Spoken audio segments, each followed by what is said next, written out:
Hello and welcome to the Sheldrake-Vernon Dialogue with myself, Mark Vernon, and Rupert Sheldrake. Hi Rupert. Hello Mark.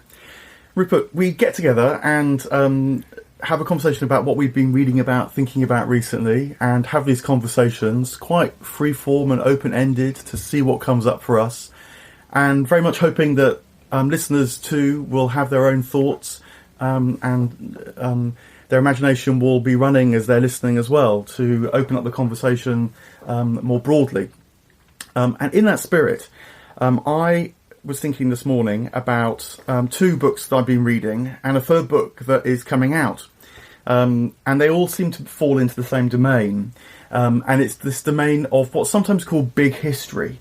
It's the attempt to try and tell a kind of big story of humanity and the world and even the cosmos, to give us a sense of place and even meaning.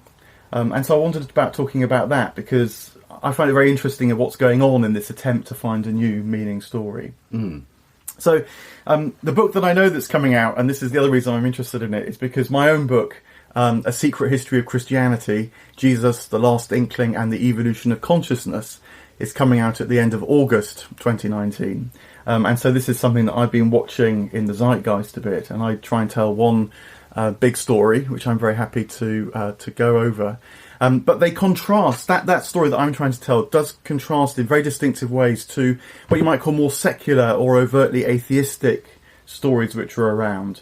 I mean, we've talked about Noah Yuval Harari's Sapiens and Homo Deus before, which is kind of one story, but I'm thinking of a couple of others particularly now. One's by a chap called David Christian. It's called Origin Story, A Big History of Everything.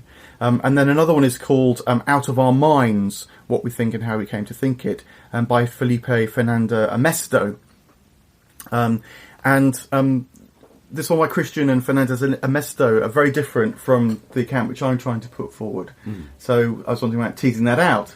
Yes. And if it was to come down to anything, it's does the big history, does the biggest story you could possibly tell, does it sort of spring out of nothing, as it were, with that one initial miracle, a big bang, if you like, and then everything unfolds from that, gradually emerging, which is what one side of the story is trying to tell, or is it the story that I'm trying to tell, which is that there was a kind of primordial deity, one spirit, consciousness that was so excessive in its being that the cosmos sort of spontaneously flowed out of it, in all its multiple and diverse forms, and then that multiplicity is the zone in which we're living now, and with this yearning to sort of return back to our divine origins in the multiple forms that different cultures and so on produce.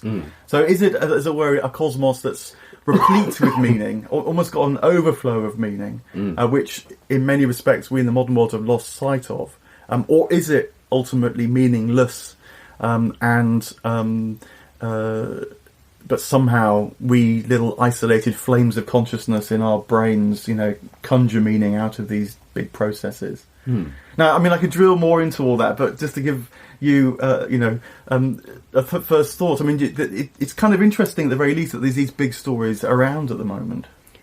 Well, it is. I suppose the best known is the one you mentioned, Yuval Noah Harari, with his two books, Sapiens and Homo Deus, because he's trying to portray this very big sweep of history, but from an explicitly atheistic point of view.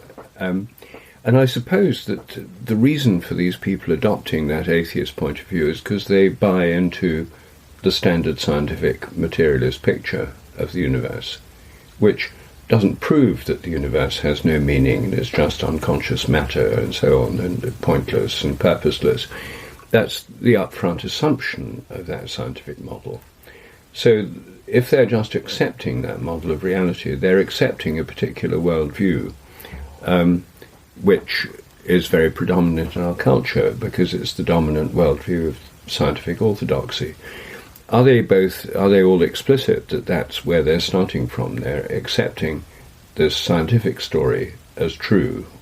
Yes, they are. They're saying that science is building up a new story. I guess what's different is they also, though, feel a sense of crisis.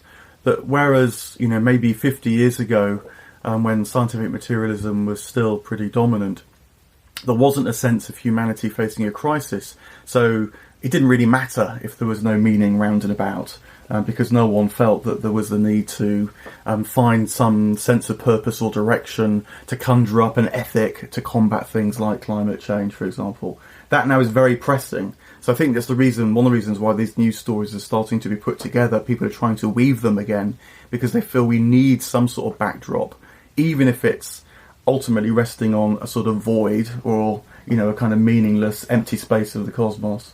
There is a sense of we need something again now, both sort of sociologically and I think existentially.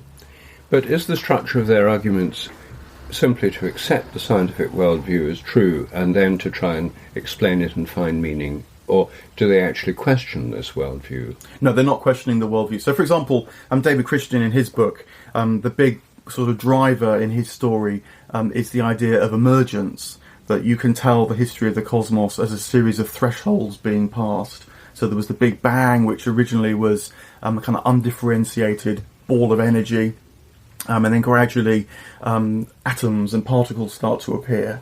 And that's the first threshold. And then from atoms and particles, you gradually get stars forming, and then new elements forming in stars. That's another threshold. Eventually you reach the emergence of life, another threshold. So the idea is that you'd never have anticipated life just from the Big Bang, but nonetheless that's kind of emerged. That's the sort of story he tells. Fernández-Armesto has a different approach. What he finds interesting is that the cosmos seems to be replete, first of all, with information. And the point about information is that it means that it's not just stuff happens, but that information directs the way stuff happens. This is this relatively new part of the science story, actually, the idea that information plays a key part in both physics and biology. But then that in human minds morphs to imagination, which is not just the capacity to follow rules, but is the capacity, if you like, to imagine new rules, to make stuff up. So life, certainly in the human imagination, kind of supercharges the information of the cosmos.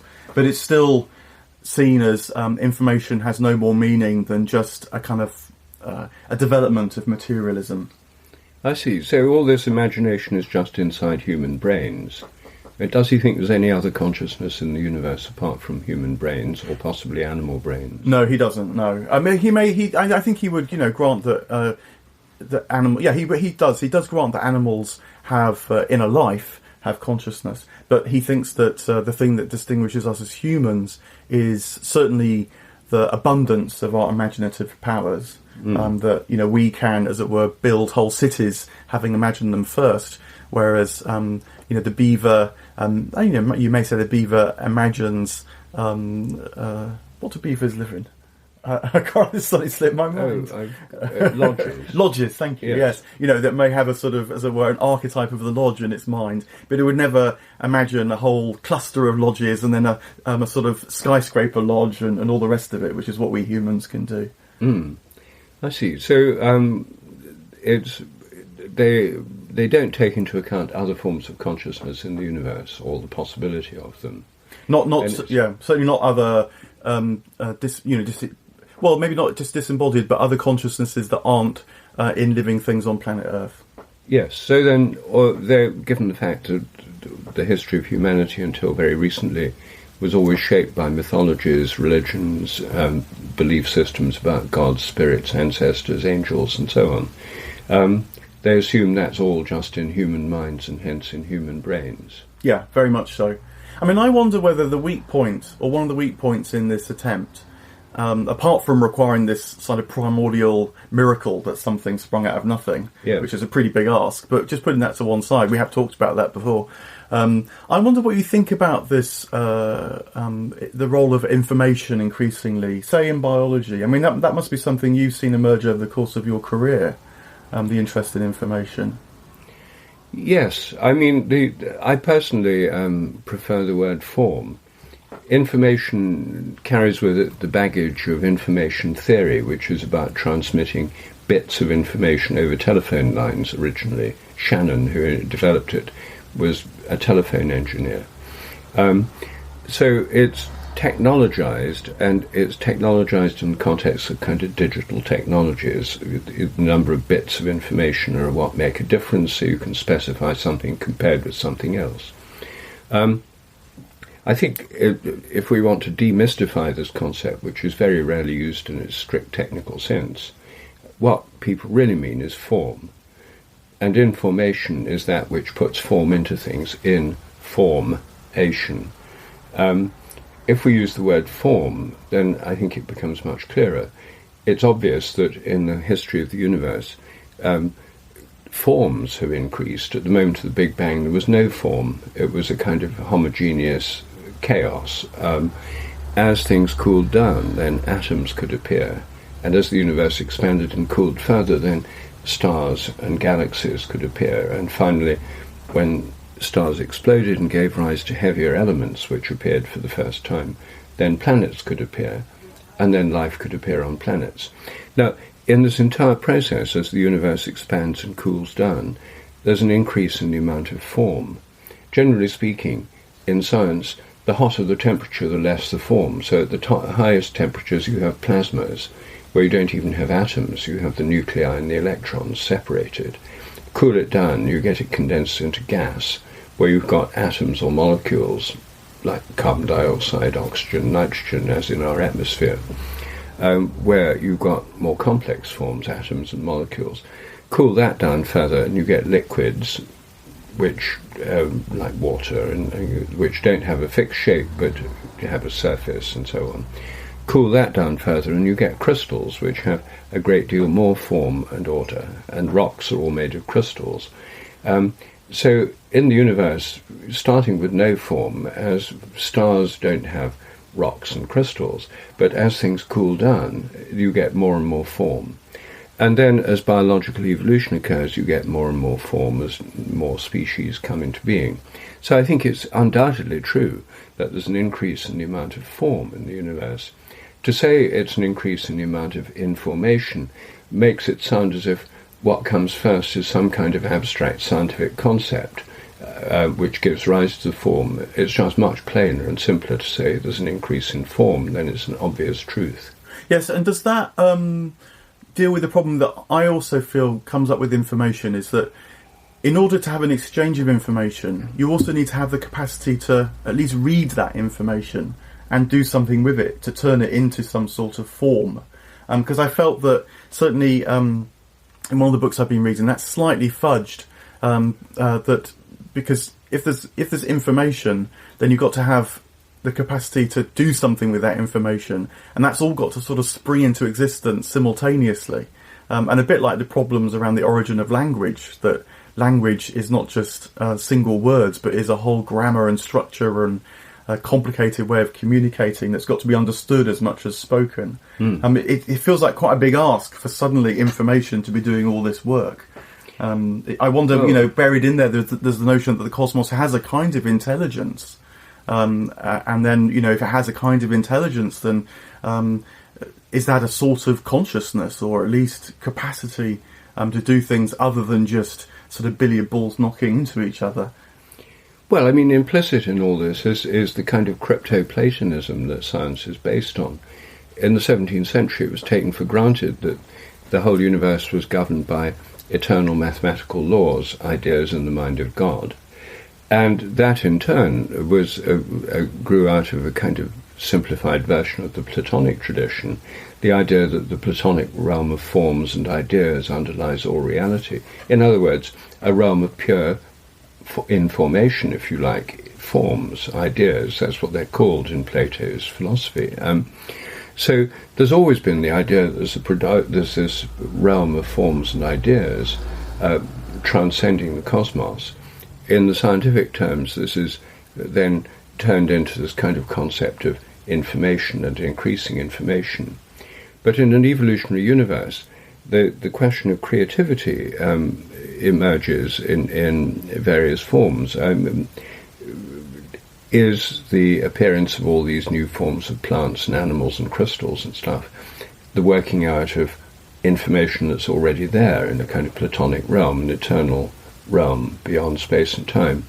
or is it made up as it goes along? Is evolution the appearance of new forms, new patterns that weren't already latently possible or stored up in some kind of transcendent realm to start with? I myself think that there's an emergence of new forms, there's a genuine creativity in evolution, which seems to be more or less what they're saying. But there's nothing in that idea that commits one to a kind of materialist view that this is coming out of meaninglessly, coming out of nothing, or with no higher form of consciousness. I mean, that's just an assumption that they seem to be making based on materialism. Yeah, and the other thing is that I think with Plato, originally what's translated as forms or ideas in Plato, what gets lost in that translation is that for Plato they're clearly living entities. They have a kind of vitality. I actually think it's much more accurate to think of Plato's ideas as angels, really, in the slightly older sense of powers and principalities, kind of active agents within the cosmos that don't just, as it were, replicate stuff that exists elsewhere, but are genuinely creative as well. In the Timaeus, one of Plato's dialogues, you get the sense of this great symphony unfolding across the cosmos with all sorts of new tunes and harmonies emerging, which weren't possible before, sort of overseen by the great musician, if you like, but who's more like a conductor than a mechanic, which is how it tends to be imagined now. That sense of sort of vitality and the living quality of the cosmos. I suppose that's another thing that gets lost with the materialist worldview we have now. That's it's the disenchantment of the cosmos, except for the little flickering bits of enchantment inside our heads. Yes. So their approach then is to say, yes, there's this increase in what they call information, what I call form, but this is happening with nothing beyond the cosmos that gives rise to it. It somehow spontaneously appeared. Yeah, and it spontaneously appeared, and also they're all quite pessimistic about the future because what they don't see is a sort of external source for the generation of, say, new ideas, new information, new thresholds, because the cosmos is viewed as this kind of enclosed system. So, for example, in his book, Fernández-Armesto rather laments what he sees as the homogenization of a global culture, because he felt that ideas are generated by the conflicts between cultures, and that as the world becomes more globalized, so there'll be less kind of, certainly ideological conflicts, he argues. I mean, that's a moot point, but nonetheless he argues. And so there's a kind of running down of the imaginative capacities of humanity. So we'll sort of tend to tail off, a bit like the cooling off of the cosmos with entropy as well. Yes. And then David Christian, he has quite a similar worry to Harari, actually, that he thinks technology might get out of our control. That, as it were, it's funny, there's almost a transference of vitality from what would have been thought of as human, spiritual vitality and imagination to a rather dead, mechanical, technological vitality that's going to get better because it's faster than human beings. And so we're on a crisis. That crisis we face now is that the AIs are going to overtake us, or that technology has already sort of ruined the planet and will never recover. So that they are pretty pessimistic. They don't know where else we can turn to for a sort of source of life that might enable us to see more than just this material, technological life, which is sort of consuming us. But that seems to be because they start out with an atheist worldview, and they obviously end up with one if they start out with one. I completely agree. I think that's absolutely the point, yeah. So do they actually discuss this initial assumption, or do they just take it for granted that there's no God and it's just a material universe? They have a sort of hand-wavy first couple of paragraphs saying religious origins have said this about the cosmos. We don't really know quite where it comes from now, but given that there is one, let's get going. I see. Yeah. But so they just simply filter out the whole world of spirit, religion, God, cosmic purpose, and so on. Yeah, very much the idea is to tell a story that doesn't rely on that. But the price it pays is that it cuts out not just hope, as it were, for a different tomorrow, but I think fundamental qualities of the cosmos and certainly human beings and other creatures that are drivers in the development. And this is what my man, as it were, Owen Barfield, that I've written about in my new book, what he was very keen on.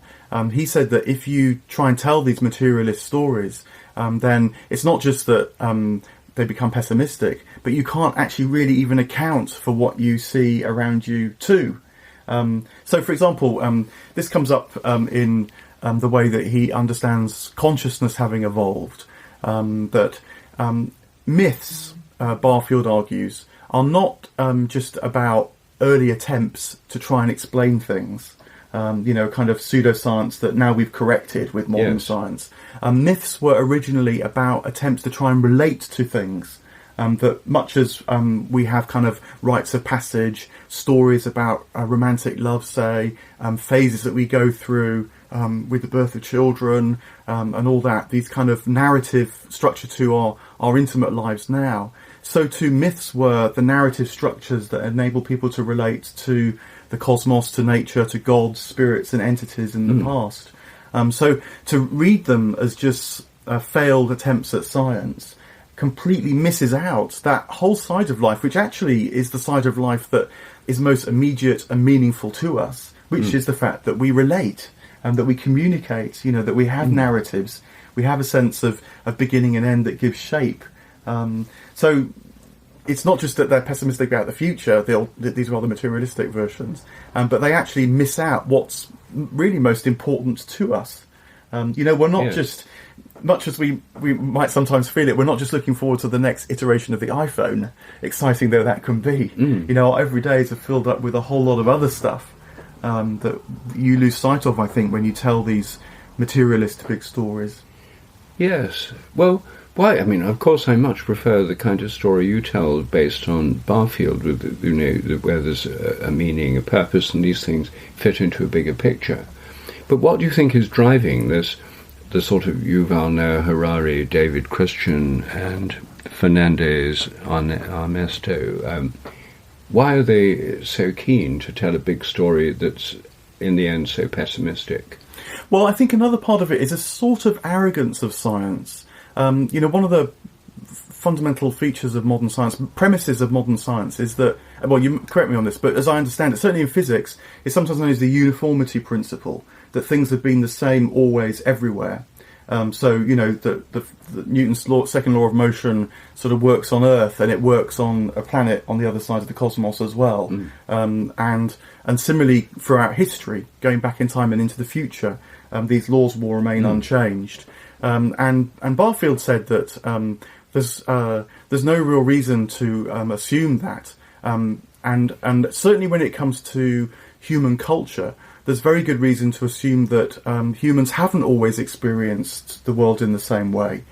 Because, for example, when you read Homer, you're clearly in a very, very different cosmos. You're not in a world where there are pseudoscientists trying to put together. You're in a world where heroes like Agamemnon and Achilles are experiencing deities very immediately. Their sense of what it is to be a person is profoundly different.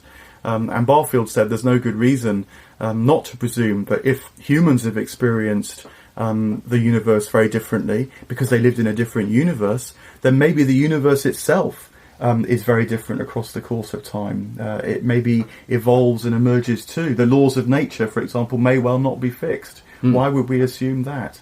It's worked very well for quite a lot of modern science, and it's enabled us to extrapolate these cosmological stories right back to the Big Bang. But if I was putting money on it, I would reckon that some of the oddities of the big cosmological stories are, like, for example, no one knows what dark matter is, no one knows what dark energy is. That those are the sort of points where there's going to be some sort of crunch, and then something new will emerge. Say in, I don't know, maybe I might see it before I die, maybe in 20 years' time. There's inherent weak points that follow out from this uniformity principle that everything's the same everywhere always. Well, I think that's certainly an assumption built into science. The laws of nature are fixed. The total amount of matter and energy is always the same. in an evolutionary universe, as I've been saying for years, I think that the laws are more like habits. They evolve, they emerge. But the other big change that's happening now in more widespread intellectual movement is the movement towards panpsychism, the recognition of forms of consciousness in nature over and above the human. And panpsychists like Thomas Nagel are not necessarily religious. In fact, he's an atheist.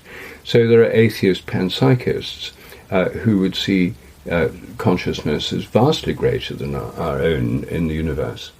Even within astronomy, just a week or two ago, I had a meeting with Greg Matloff, who's an American astronomer, who has what he calls the volitional star hypothesis. He thinks stars are conscious. I do for other reasons. We've discussed the idea the sun is conscious. But he takes the view that the dark matter interpretation of galaxies, to try and explain the galaxy in terms of adding in all this extra matter to explain what you can't explain just through standard gravity, is completely misguided, because the galaxies are in a sense alive. They're like organisms, and you can no more explain a galaxy in terms of just gravity than you could explain a flock of birds flying together in terms of invoking dark matter holding them together in a flock. It'd be a completely inappropriate way of understanding it. He thinks that astronomy and cosmology themselves are going to have to move to this view of greater forms of consciousness. And if there are greater forms of consciousness in galaxies and stars, then all these attempts to explain human history in terms of a narrow 19th century type materialism of consciousness only in human brains, and then something has just emerged out of blind processes of chance and so on, are going to look very old-fashioned very soon. Yeah, and I mean, Barfield, I think, pointed to another... he thought it was another revolution that science actually hasn't taken account of yet, really, which was the Kantian revolution associated with Immanuel Kant. Roughly, it goes like this, that modern science assumes that there are primary qualities in the cosmos and secondary qualities. So the primary quantities are things like solidity, which you can measure. They're the kind of empirical factors. They feel like they're objective, they're out there, and science puts them together and as it were, gets going. And then there are secondary qualities like smell, particularly our senses, colour, that you as well don't see out there in the cosmos, but our minds kind of put together and infer. Now, what Kant said is that actually all of our experience, even things like solidity, are only possible because of what our mind puts onto the information that comes into our bodies, as it were, our brains, through our eyes and ears and all the rest of it. So even primary qualities, he argued, have a kind of subjective appeal. And this, Kant said this, 3 centuries ago. It seems now to have come about, particularly in quantum theory, which suggests that what you see vis-a-vis solidity very much depends upon the scale at which you're looking. So if you're looking at very, very small quantum scales, there is no solidity. There's probability waves, as I learned when I did my physics degree, something very, very different. And so this kind of Kantian revolution has not really impacted science fully still. And what Barfield says is that actually it's much more natural to think of consciousness as the primary sort of substrate in the cosmos, in this post-Kantian world, and then to wonder how matter ever emerged in it, rather than the standard story now, which is that there's matter, and we wonder how consciousness ever emerged. Yes, and presumably the Barfield story is more optimistic than the inevitably pessimistic stories of these materialist big pictures. Yeah, so here he draws on spiritual traditions of all sorts, actually. In my book, tell it from the Christian point of view, particularly, but I think there are parallels in other spiritual cosmologies, which is that this movement away from an original consciousness, deity, say, there's a sense of alienation from that. So there is a sense of struggle and suffering, but in that struggle and suffering comes the capacity to form yourself as an individual, a sense of your own identity. Consciousness itself, you might say, in the individual sense that we experience it, is born in this fall, to use the Christian term. We, as it were, wake up in this fall. But with that waking up, we can then find consciously our own way back, so that we can share in the fullness of the cosmos once again, but awake, enlightened, fully participating in it. So he argues that this kind of this fall and then rise again is so that we can move towards what he called final participation, which is this idea that, as it were, rather than our deep ancestors that knew but didn't think about it, weren't self-aware of it, we, both in our own lives to some degree, but then a general tendency throughout the history of the cosmos as well, is to return to this spiritual vision, knowingly participating in it. Well, that's wonderful. I think that not only does your book and this vision give us a better and more inclusive picture, it's also much more hopeful.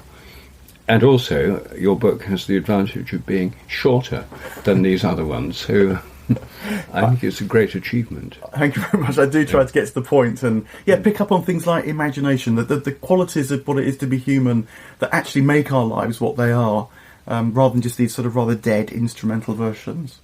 Anyway, well, we'll to a close there. Maybe one last plug of the book, just so people, if people were interested. It's called A Secret History of Christianity, Jesus, the Last Inkling, and the Evolution of Consciousness, and is out in August 2019. But thanks very much, Rupert. Well, thank you, Mark.